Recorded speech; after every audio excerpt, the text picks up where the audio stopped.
अमरावती में राज्य के कृषि मंत्री माणिकराव कोकाटे ने 14 फरवरी को अमरावती जिला कलेक्टर कार्यालय के योजना भवन में प्रगतिशील और प्रयोगात्मक किसानों के साथ एक बैठक की, जिसमें कृषि के अहम मुद्दों पर चर्चा की गई। इस सेमिनार का आयोजन कृषि विभाग ने किया था, जिसमें किसानों ने जलवायु परिवर्तन, फसल बीमा, सिंचाई सुविधाओं और बाजार की कीमतों में चढ़ाव उतार जैसे अहम मुद्दों पर विचार अपने साझा किए। कृषि मंत्री ने इन समस्याओं को गंभीरता से लिया और तत्काल उपायों का आश्वासन दिया। उन्होंने कहा कि सरकार किसानों के मुद्दों को सकारात्मक दृष्टिकोण से देख रही है और फसलों के लिए न्यूनतम समर्थन मूल्य पर निर्णय लिया जाएगा। साथ ही कृषि में आधुनिक तकनीक भी उपलब्ध कराई जाएगी। तो विषय नंतरचा आहे।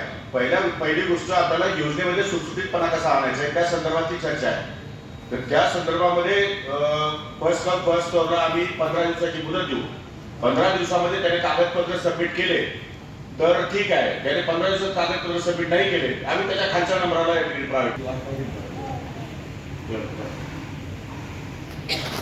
याच्यात दुसरी जी गोष्ट आहे ती केंद्राबरोबर प्रस्तावित आहे किमतीच्या संदर्भामध्ये।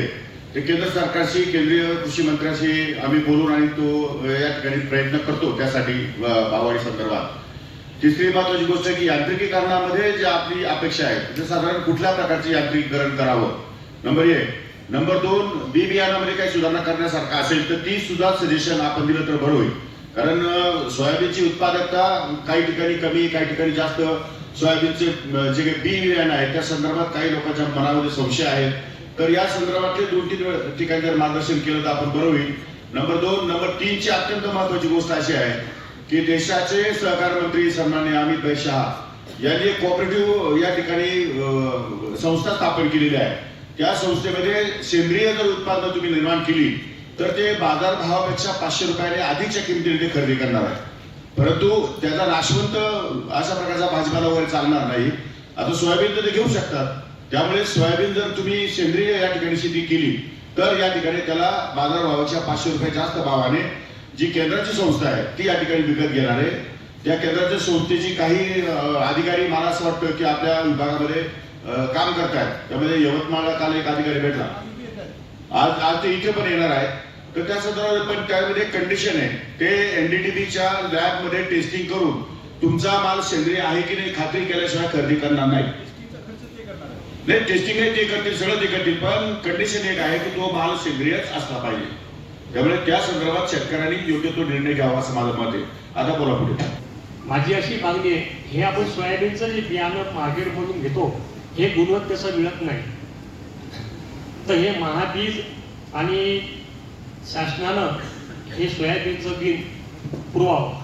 कारण काय, गुणवत्तेचं बियाणे भेटली, जर गुणवत्तेचं बियाणं जर टाकलं तर आपल्याला फक्त 21 किलो बियाणं पाहिजे, हे 30-35 किलो बियाणं टाकणं म्हणजे यात सरळ शेतकऱ्याची पिळून होऊन राहिली।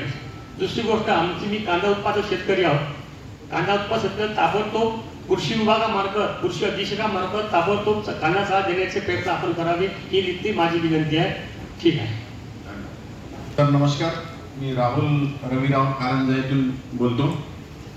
सर, सोयाबीन निघाल्या जवळपास शेतकऱ्यांना विकावं लागते, त्यासाठी प्रत्येक गावात जवळपास गट तयार झाले आहेत। आपल्याकडे अविनाशजी पोळ सर आहेतच, त्यांनी खूप असं गटाला म्हणजे प्रोत्साहन दिलं। आमच्या येथील वाशिम येथील जिल्हा कृषी अधिकारी आरिफ शाह सर असतील, महाबळे मॅडम असतील, यांनी प्रत्येक गावात गट स्थापन केले। तर त्या गट स्तरावर जर एखादे गोडाऊन जर मिळाले तर शेतकऱ्यांना आपला माल निघाल्यानंतर त्या गोडाऊन मध्ये साठवणुकीसाठी ठेवता येईल, जेणेकरून जेव्हा त्यांना भाव मिळेल तेव्हा ते विकू शकतील। आणि दुसरी गोष्ट अशी आहे सर की आपण जेव्हा सोयाबीनचे उत्पादन घेतो तेव्हा रानटी जनावरांचा खूप जास्त प्रमाणात हैदोस त्या ठिकाणी होतो। तर त्यासाठी बऱ्याच योजना आपल्या डिपार्टमेंट मार्फत चालू आहेत। तर त्याच योजनेचा एक भाग म्हणून कंपाऊंड जर आपण 75% किंवा 90% किंवा नाही निदान 50% अनुदानावर जरी कंपाऊंडची व्यवस्था केली, जे मागेल त्याला जर कंपाऊंड मिळाली तर शेती करायला खूप सोपं जाईल सर। कारण की रोई जर शेतातून काही खाल्लं सुद्धा नाही, 30-40 रोह्यांचा कळप असतो, तो शेतातून फिरला जरी नुसता तरी सुद्धा खूप नुकसान होते सर। तर या बाबीकडे आपण